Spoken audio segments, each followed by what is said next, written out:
Claire, and to everybody in the studio.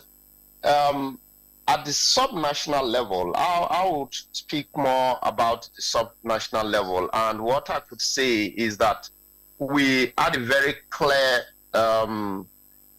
focus, which was led by the Federal Ministry of Health under the able leadership of Professor Ali Pate. And because it was so focused that there were programs that trickled and encouraged partnership between the state and the federal level. So there was this strengthening of governance and leadership, mobilization of funds to invest in very relevant areas, just like what Bala said, in terms of value chains, in terms of infrastructure and innovations and technology.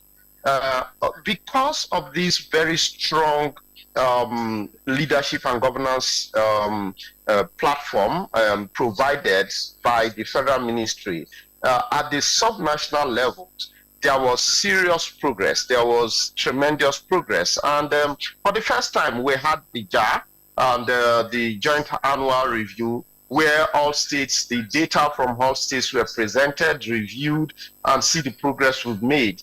For Bayelsa State, we made tremendous progress in the area of immunization. We reduced the number of zero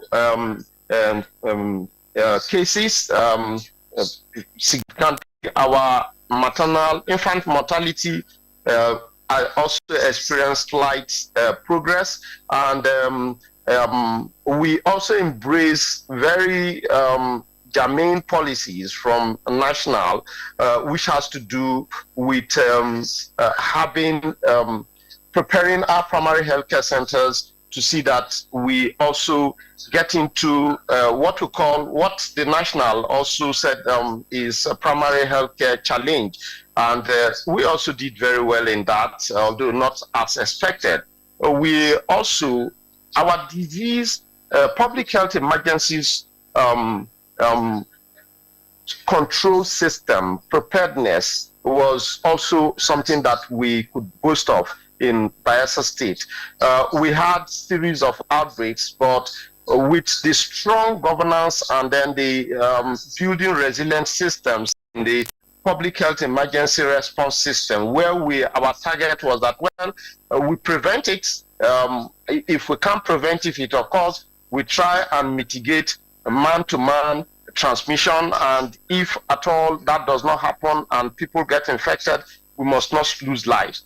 So with that type of strong framework, we were able to tackle our public health emergencies very, very well without any mortality, be it mpox, cholera, yellow fever that we had last year. And of course, we also build very strong partnership and collaboration efforts with federal and our international partners and communities to see that whatever we are doing is driven, not just driven deep into our communities, our rural areas, and to see that everybody appreciates and utilize our primary healthcare facilities. So that is the type of thing that has happened in Bayelsa. So we hope that this year is going to be better.